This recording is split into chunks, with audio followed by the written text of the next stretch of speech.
Paz seja com todos. Hoje nós vamos estudar a parábola do joio e do trigo, encontrada no Evangelho de Mateus, capítulo 13, versículos 24 a 30 e 36 a 46. Sejam todos bem-vindos. Já deixem o like para o vídeo subir na plataforma do YouTube e atingir mais pessoas. Vamos então à leitura do estudo. No início do capítulo 13 de Mateus, vemos que Jesus saiu de casa e assentou-se à beira-mar. Reuniu-se ao seu redor uma multidão tão grande que ele teve que entrar num barco e assentar-se nele, enquanto todo o povo ficou na praia. Então o mestre começou a falar ao povo por meio de parábolas. Vamos à leitura então dos versos 24 ao 30.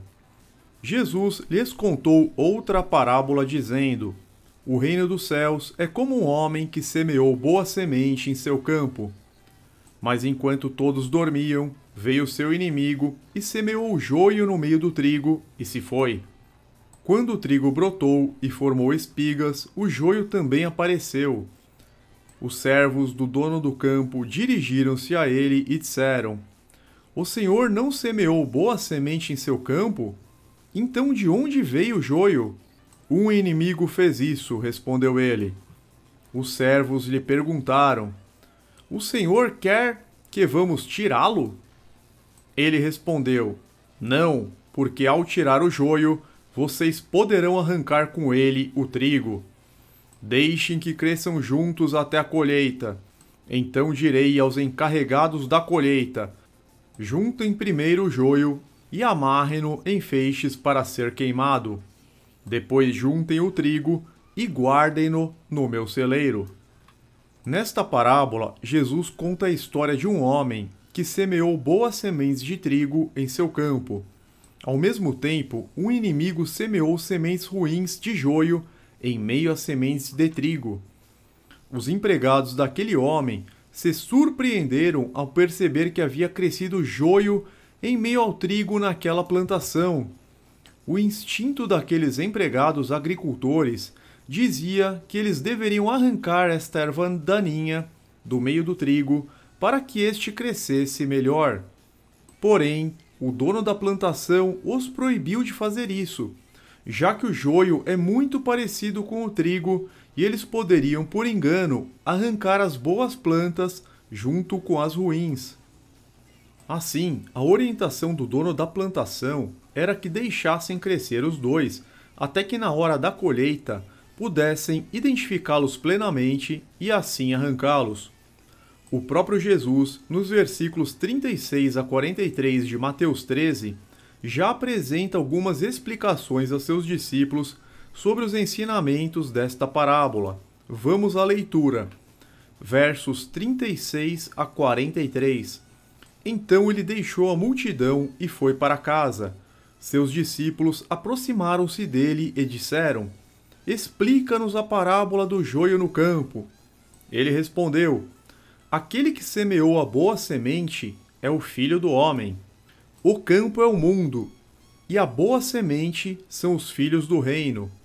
O joio são os filhos do maligno, e o inimigo que semeia é o diabo. A colheita é o fim desta era, e os encarregados da colheita são os anjos. Assim como o joio é colhido e queimado no fogo, assim também acontecerá no fim desta era. O Filho do Homem enviará os seus anjos, e eles tirarão do seu reino tudo o que faz tropeçar e todos que praticam o mal. Eles os lançarão na fornalha ardente, onde haverá choro e ranger de dentes. Então os justos brilharão como o sol no reino de seu Pai. Aquele que tem ouvidos, ouça.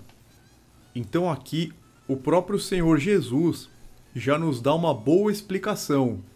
Quem semeia a boa semente é Ele próprio, o campo é o mundo todo, a boa semente são os eleitos, são os salvos, os filhos do reino, o joio são os filhos do maligno, pois fazem a vontade do diabo, e o inimigo que semeia o joio é o diabo. A colheita é o final desta era, ou seja, o dia do juízo do Senhor, e os encarregados da colheita são os anjos, pois Jesus voltará em poder e grande glória e com um exército de anjos. E ele explica que o joio ele vai ser lançado no fogo, lago de fogo, enquanto que os justos farão parte do reino eterno. Agora vamos a algumas considerações, a diferença entre o joio e o trigo. O objetivo de Jesus em expressar as ideias de semelhança e contraste é perfeitamente alcançado no uso das duas sementes. O joio, da qual Jesus fala nesta parábola, trata-se de uma erva terrível chamada tecnicamente de Lolium temelentum. Esta erva é uma praga relativamente comum em muitas lavouras de trigo. Em seus primeiros estágios, enquanto ainda está em folhas, ela se assemelha muitíssimo ao trigo, tornando-se inviável arrancá-la do meio da colheita. Mas as semelhanças param por aqui. O joio pode ser hospedeiro de um fungo que produz toxinas venenosas que podem causar efeitos gravíssimos se consumido por animais e humanos. Portanto, enquanto o trigo é a base dos mais variados alimentos, o joio é uma erva daninha. Mas, ao amadurecer, quando as espigas são formadas, as semelhanças entre essas duas espécies acabam. No dia da colheita, nenhum ceifeiro comete o erro de colher o joio no lugar do trigo. Vamos agora ao significado da parábola do joio e do trigo. A parábola fala do caráter heterogêneo atual do mundo, ou seja, desigual, não homogêneo, dividido entre os filhos do reino e os filhos do maligno, mas também ressalta sua consumação futura e purificação da terra, que ocorrerá no final desta era.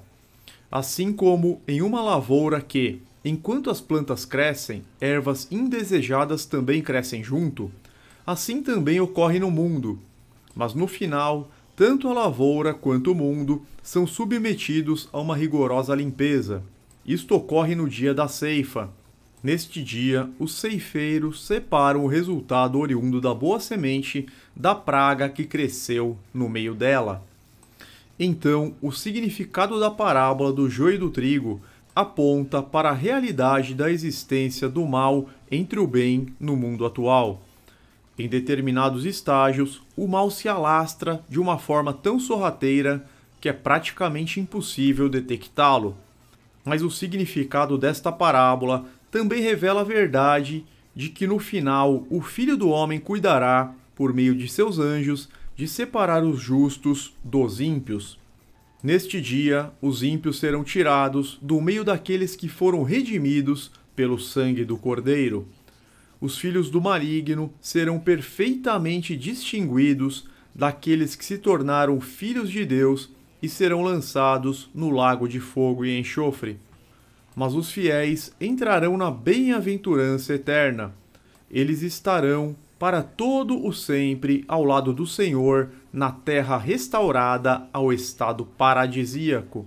Eles não brotaram como uma erva daninha no campo, mas foram plantados pelas mãos do grande semeador.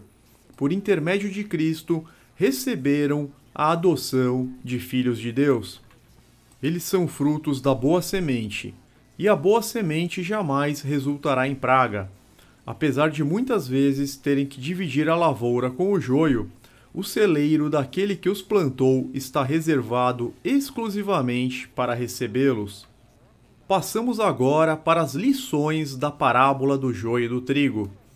Item 1. A necessidade da paciência diante do joio.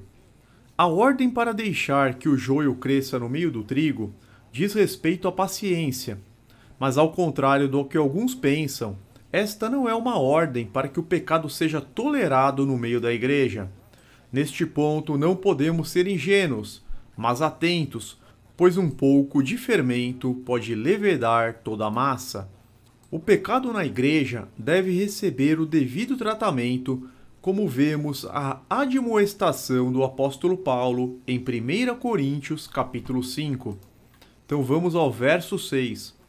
O orgulho de vocês não é bom. Vocês não sabem que um pouco de fermento faz toda a massa ficar fermentada? E no verso 11: Mas agora estou lhes escrevendo que não devem associar-se com qualquer que, dizendo-se irmão, seja imoral, avarento, idólatra, caluniador, alcoólatra ou ladrão. Com tais pessoas vocês nem devem comer. Então nós não devemos tolerar o pecado na igreja. Mas o pecado no mundo, isto vai ser resolvido no dia do juízo. O ensino de Jesus neste ponto é que, com relação ao mundo, representado pelo campo, os seus servos devem estar dispostos a esperar pacientemente pela atuação do Filho do Homem no dia da ceifa, ou seja, no dia do Senhor, que por meio de seus anjos removerá tudo o que faz tropeçar e todos que praticam o mal. Item 2. O joio está misturado no meio do trigo. Satanás se empenha em falsificar a mensagem do Evangelho, de modo que seus representantes se misturam no meio do verdadeiro povo de Deus. É interessante notar que o joio não foi semeado numa lavoura vizinha de onde o trigo foi semeado. O joio, semeado pelo maligno, está inserido no meio da congregação dos fiéis. Eles se misturam e se tornam muitas vezes imperceptíveis e buscam entrelaçar suas raízes com o intuito de fazer com que os verdadeiros cristãos tropecem em seus enganos. Portanto, aqueles que professam o falso evangelho se parecem com o trigo, mas na realidade são ervas daninhas. Eles jamais poderão ser genuínos embaixadores do reino, pois fazem a vontade de Satanás, se tornando filhos do maligno. Item 3. O joio será definitivamente separado do trigo. Por mais que o joio cresça no meio do trigo, esta aparente união não será definitiva. Como foi dito, o joio cresce na mesma lavoura do trigo, sobre a mesma terra. Ele recebe os mesmos nutrientes, o mesmo adubo e é regado pela mesma água. Mas um carrega em si a vida, enquanto o outro carrega em si a morte. Podemos citar 2 Coríntios 6,14.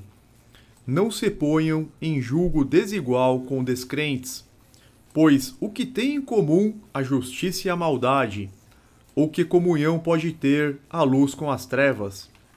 Por ocasião do juízo, os filhos de Deus e os filhos do diabo serão permanentemente separados. Evidentemente, os filhos do diabo assim se tornam em razão das suas atitudes em desacordo com a vontade de Deus. Não sejam enganados pelas seitas que pregam aquela heresia da semente da serpente. As pessoas que se fazem vasos de honra ou vasos de ira. Os filhos do diabo são aqueles que amam o pecado, que fazem a vontade do inimigo. Vamos ler Isaías 5, versos 20 a 24, para entender bem isto. Ai dos que chamam ao mal bem e ao bem mal, que fazem das trevas luz e da luz trevas, do amargo doce e do doce amargo. Ai dos que são sábios aos seus próprios olhos e inteligentes em sua própria opinião. Ai dos que são campeões em beber vinho e mestres em misturar bebidas, dos que por suborno absolvem o culpado, mas negam justiça ao inocente. Por isso, assim como a palha é consumida pelo fogo e o restolho é devorado pelas chamas, assim também as suas raízes apodrecerão e as suas flores, como pó, serão levadas pelo vento, pois rejeitaram a lei do Senhor dos Exércitos, desprezaram a palavra do Santo de Israel. Então nós vemos nesta passagem que são as atitudes das pessoas que chamam o bem de mal, o mal de bem, que fazem das trevas luz, que desprezam a palavra de Deus, os mandamentos, as leis de Deus. Fazendo isso, elas se tornam joio. Vamos ler também João 8, versos 41 a 45, que vai ficar mais claro ainda isto. Jesus discutindo com alguns fariseus. Vocês estão fazendo as obras do pai de vocês. Protestaram eles. Nós não somos filhos ilegítimos. O único pai que temos é Deus. Disse-lhes Jesus: se Deus fosse o pai de vocês, vocês me amariam, pois eu vim de Deus e agora estou aqui. Eu não vim por mim mesmo, mas ele me enviou. Por que a minha linguagem não é clara para vocês? Por que são incapazes de ouvir o que eu digo? Vocês pertencem ao pai de vocês, o diabo, e querem realizar o desejo dele. Ele foi homicida desde o princípio e não se apegou à verdade, pois não há verdade nele. Quando mente, fala sua própria língua, pois é mentiroso e pai da mentira. No entanto, vocês não creem em mim, porque lhes digo a verdade. Então, neste mesmo capítulo, Jesus diz aos fariseus: sei que sois filhos de Abraão, mas vocês pertencem ao diabo porque querem realizar o desejo dele. Biologicamente, Jesus reconhece que eles são filhos de Abraão. Vou mostrar aqui para vocês. João capítulo 8, vamos lá. João 8, versículo 37. Olha lá, Jesus fala para os fariseus: eu sei que vocês são descendentes de Abraão. Então ele reconhece que a linhagem deles, a filiação, é a linhagem de Abraão. Não tem nada de semente de serpente. Mas eles se tornam filhos do diabo por fazerem a vontade dele. Simples assim. Dando sequência ao estudo, já entrando em sua parte final, no dia do juízo final, toda a impureza será arrancada do reino. Tudo aquilo que afronta e transgride a lei de Deus será removido. A verdadeira igreja estará finalmente reunida em todo o esplendor com aquele que a plantou e que foi a sua pedra angular. Então os redimidos viverão por toda a eternidade no mundo transformado, não mais sujeito aos efeitos do pecado. Mas é importante que jamais nos esqueçamos. Esta separação ocorrerá somente no dia da ceifa, não antes disso. Por fim, a Bíblia nos ensina que, com exceção do Senhor Jesus, nenhum homem nasce como filho de Deus, pois somos herdeiros da corrupção oriunda do pecado original. Contudo, aquele que faz a vontade do Pai Celestial, crê em Cristo como Salvador, recebe o batismo nas águas em nome de Jesus e guarda os mandamentos de Deus, se torna filho de Deus. A Bíblia identifica o povo de Deus na nova aliança como aqueles que creem em Jesus e guardam os mandamentos de Deus. Apocalipse 14, 12. Aqui está a perseverança dos santos, que obedecem aos mandamentos de Deus e permanecem fiéis a Jesus. Apocalipse 21, 7. O vencedor herdará tudo isto, e eu serei seu Deus, e ele será o meu filho. Então o vencedor se torna filho de Deus. E para finalizar, 1 João 1,7: se porém andamos na luz, como ele está na luz, temos comunhão um com os outros, e o sangue de Jesus, seu Filho, nos purifica de todo pecado. Com isso, nós concluímos mais um importante estudo. Agradeço a todos que acompanharam até o final. Fiquem na paz e na proteção do eterno Deus, Criador dos céus e da terra, em nome de nosso Senhor Jesus. Amém.